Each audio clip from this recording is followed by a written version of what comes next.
Checking back in at league meetings in Palm Beach with Cowboys co-owner Stephen Jones. Stephen, thanks for making some time.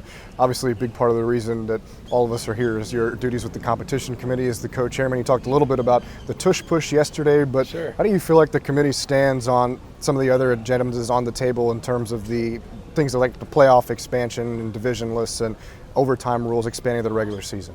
Yeah, I think that's what the competition committee does. Is every year we sit down and we entertain, a lot of different ideas that have to do with our game, and that's the competition committee's job, is to look at potential things that could make our game better, and also try to avoid the unintended consequences of things that wouldn't be good for our game. So I really enjoy the committee. It's great being on it, and hopefully this year we'll get the right things in again and be patient on the things that don't work out. In terms of the overtime rules, translating that from the postseason to the regular season, is that something that you're in favor of? And if so, where do you see the benefit in that? Sure, I understand a lot of different views on this, but I do like us going to an opportunity where both teams get a chance to have the ball regardless. I think there's still some debate whether that overtime should be 10 or 15 minutes in the regular season.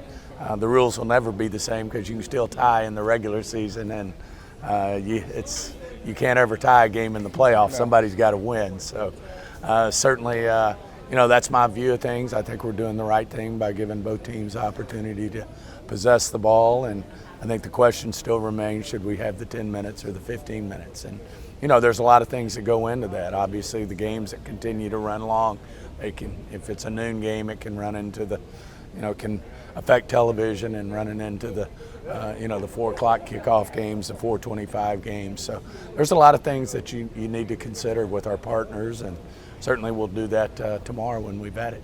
And as the co-chairman for the last couple of years, how much have you enjoyed getting to pick the minds of some of the other people in that committee and just learn some different perspectives and maybe add it to yours? Well, I've been on this committee, fortunate enough to be on for many years now. Jerry was on it to start for many years, and then I ended up taking his spot. But certainly to get to understand the mindset of all the different coaches I've had the honor to serve with, the different general managers, other owners, you just learn a lot about the game, and you certainly gain a respect for the game every year that I'm on the committee. And certainly I'm honored to be on it and humbled to be on it, and hopefully we continue to make our game better. In terms of going back to your roster now in Dallas, you talked a little bit about some of the gaps that you filled in free agency, and you mentioned selective aggression as one of those processes that you'd like to use in that standpoint. When you look at the wide receiver room, Paris Campbell was a guy that you signed, but in terms of what you've got there alongside CeeDee Lamb, where do you feel like that room is at, and is that a position maybe that you look for the draft or even in free agency to continue to build? First of all, I like our room.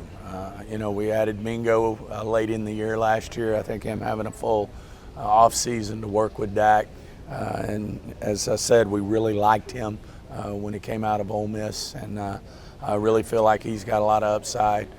Certainly like our young guys, Fournette and that group. Obviously, Turpin brings a little something to the mix there in terms of his juice and explosion. So I really like our room. At the same time, obviously losing Cooks in free agency, we're still open to looking at in a really explosive number 2 that could upgrade us. But as I said, I like our room, and certainly like the players we currently have. Another room that you said you liked yesterday was the running back room. You had Javonte Williams in there and Miles Sanders.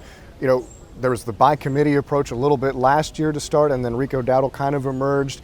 Do you feel like there is a benefit to having multiple guys in that room that can kind of spread those carries out and maybe keep some tread on the tires? And is that even another room that you could add a younger guy in? Yeah, I still see that we could add a young guy. I mean, these backs, it's a long season, and you certainly need them. But I think the 2 backs we signed are guys we really liked a lot. Certainly liked Javonte coming out of college and what he brings to the table, and then Sanders obviously brings that juice that we missed last year, Pollard type juice. He's doing a great job for Tennessee now, but and certainly see us looking in the draft and seeing where we can bring something a young guy that can bring something to that room as well. On the defensive side of the ball, you talked about Kyer Elam yesterday. The other defensive trade you made was for Kenneth Murray from Tennessee. What did you guys like about him to go and pick him up? And he mentioned wanting to be the man in the middle of the defense. Is that a role that you think he can step into? He very possibly can. I mean, obviously that we'll see.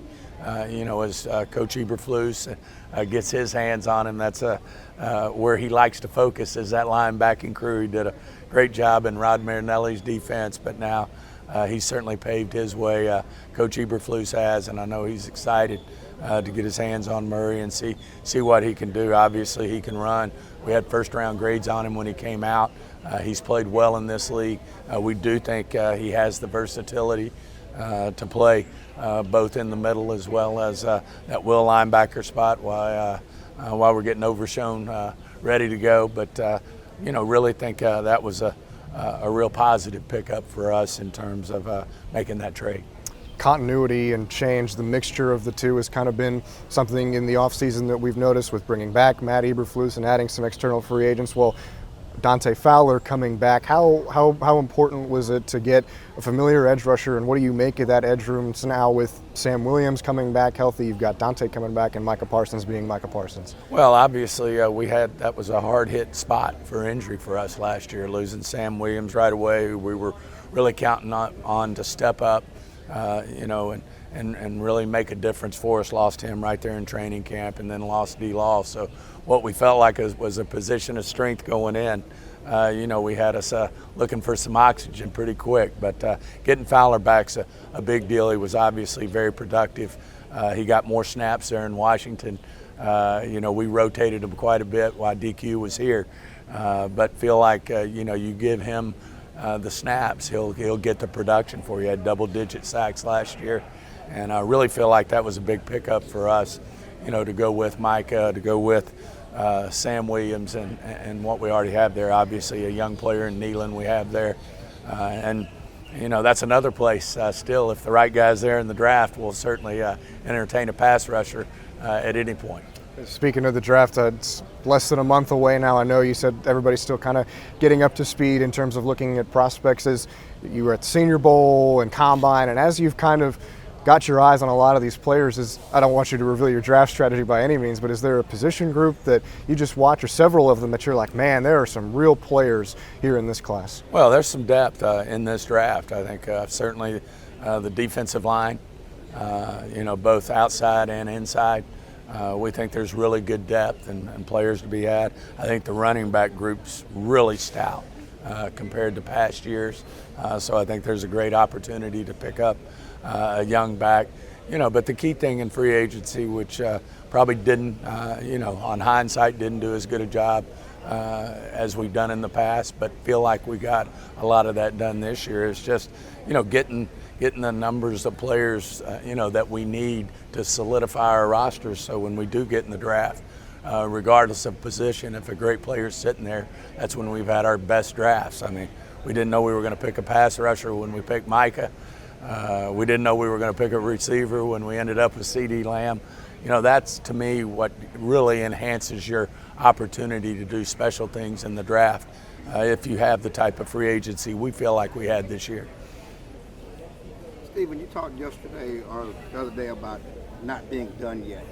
Outside of obviously quarterback, what other positions you think you need to shore up or do before the draft? I just think anytime, Clarence, you can find a player that can step in and be valuable to you, then you look at him. I mean, I wouldn't necessarily say there's any position. If we look at a player out there and we think he can help us, then we would certainly look at it. Obviously, the front seven, I felt like we had a lot of work to do, and I still think we have work to do on the front seven. Certainly with the injury at corner to Diggs, that's a challenge. The injury to Overshown, that's a challenge. I mean, we don't know when we will get these players back. They have significant injuries, and there's a good chance they may not start. They may not start for us when the season starts. They may not be available. So, we're always looking for ways to improve our roster. So we all know you can't ever have enough of those big guys. And as I said, certainly if we can, after losing a receiver like Cooks, if we could, find another guy there to step into that receiver spot. We obviously did think we did address some speed there with what we did in free agency, but we just feel like we still have work to do. Are you pretty confident with where you are cap-wise, with the capital you have in the draft, that you'll be able to add one or maybe two more free agents before the draft, either through trade or just signing them? Yeah, I feel real comfortable with with where we are, and I mentioned the other day, not only we have Micah, who we want to continue to work with, but we've got some young guys that are going to be coming up sooner than later that very well could be addressed in the offseason this year as well. Whether you're talking about a Tyler Smith, whether you're talking about any of our young guys that we have out there, a Ferguson, a Bland, all those are guys that we would certainly consider. Now, it takes two people to make a deal, and we certainly understand that, but we're open to that as well. Brandon Aubrey in there somewhere? Oh yeah, we always we love our kicker now. He's a good one. You brought up Mike. Can you just talk about where you guys are with the negotiations? Certainly you guys have talked to him, but haven't had much talk with him. Yeah, as you know, we don't ever get into details of where we are and how close we are, how far we are. We all know we want to have Micah around here, and we want to, sign him to an extension. He's under contract for this year, but certainly want to get him signed for the future as well. The market jump in the last couple of weeks, that affect negotiations at all? And again, how confident are you can get something done? Yeah, I mean, we always have confidence we can get things done. I mean, I know some people may argue timing and when you do it, and, are you early, are you late? That's not something that's really affects us at all. We just ultimately, it's about finally the results and getting things done. And certainly as we move forward, we'll continue to look at that. I mean, we obviously feel like, we've drafted well over the years, and that's why most of our big contracts are going to players that are homegrown and we drafted. DeMarcus was a big part of this franchise for a while, and he said DeMarcus? Lawrence. Oh. He said some things on the way out, and Micah went back and forth. Do you just file that under it's an emotional sport? Guys get frustrated, they can't come back. I don't read too much into it, or does it disappoint you at all when you hear those? I have nothing but great respect for DeMarcus Lawrence and what he did for this franchise. He went above and beyond in terms of, I feel like when, he was playing here, I know there were years he could have easily gotten surgery or those type of things, and he played through them, and he was a warrior. And I have nothing but great feelings about DeMarcus Lawrence. Stephen, in filling a leadership void, you brought up the other day unsolicited Solomon Thomas as someone who could step into that role. What is it about him that makes him a potential guy? I mean, some people have it, and certainly, his reputation precedes him in terms of the type of man he is, not only on the field, but even more so off, and what he brings to the table there. And he's just everything I understand. I've gotten to meet him, but I obviously hadn't seen him live in terms of how he's going to be interacting in that room. But it's great to get guys like that can show leadership. And we have them on our team. Certainly Dak leads the way as our supreme leader, but to get to bring in a guy like Solomon Thomas, is the type of men we're looking for to have on this football team. Was there any particular reason why he was one of the only guys who got a multi-year contract? Every negotiation's different. Some guys want them shorter and want to prove, go out and think, hey, I can have a great year and make more money. Some guys are very comfortable with where the money is, and you sign them to a longer deal. But that was just the way it worked out with Solomon, and we were comfortable, and that was the term he wanted, and we were comfortable with that. Is it unusual that you guys have talked more to Michael personally than his agent? Can you talk about how that's? All those are different, Clarence. I mean, we've had them and all these players have great agents too. I mean, we deal with agents all the time. Dak was one of those guys who wanted us, when it was business, to talk to his agent. We had Zach Martin, we've had Jason Witten, we've had Tony Romo, we've had DeMarcus Lawrence, as you talked about, that like to come up and talk about their business. And certainly we've got an open door policy when it comes to that. but we also have respect for representatives as well. But Michael likes to visit.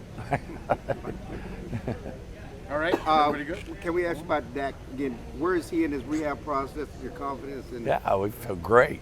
I mean, no one's going to do it more neater and completer than Dak Prescott. I mean, he's coming along ahead of schedule, as you might imagine. But you know, he'll have some limitations here in the in the off season, but nothing that's going to affect him as we move forward into next year. Does his injury history make finding a backup quarterback like Cooper that can win games even more important? I mean, any quarterback can have injuries. They're sitting back there, and you know, you can have something unfortunate happen. So it's always important to have good backup quarterbacks. And as you said, Cooper did an amazing job and was able to win a lot of games for us, stepping in for Dak. So certainly, backup quarterbacks are important in this league. Would you prefer a veteran or a rookie, or how do you look at that? I think it all depends. We'll continue to evaluate what we think's in our best interest to come in here and compete with Greer.